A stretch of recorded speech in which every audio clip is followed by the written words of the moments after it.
дундуур долоо дундуур. Ир дүр цаг. Хар мод туулж хавчаг өрөх үүч хэцээ дэрхэж Хэцээр гэрхэж хэрээр дэрхэж явдаг нэгэн бадарчин байжээ. Нэг өдөр тэр нэгэн ай тунжээ. Тэгээд айдынхоо авгаа хүүхэн хоёр сайрандаа гараад нэг бол тэр өөртөө ээлжиж орсоор аваа.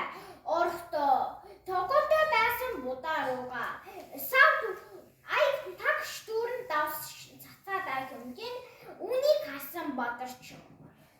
Ийм их давс хийгээд яхаар надад үхгүйгээ шийджээ инус гэж бодоод аяга бараад суужээ.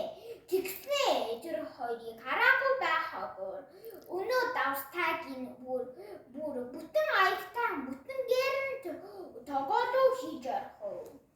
Ингээд хоол идэх цаг болсон бадарчин.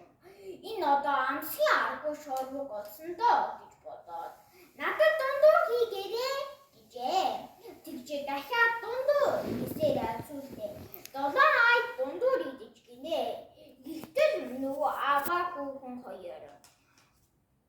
Дундуур гэдэг юм яасан хачин бадарчин вэ гэд шоолжээ. Үүнээс хойш нэртгүү хүнийг монголчууд дундуур гэсээр 7 дундуур гэж шоолдог болсон.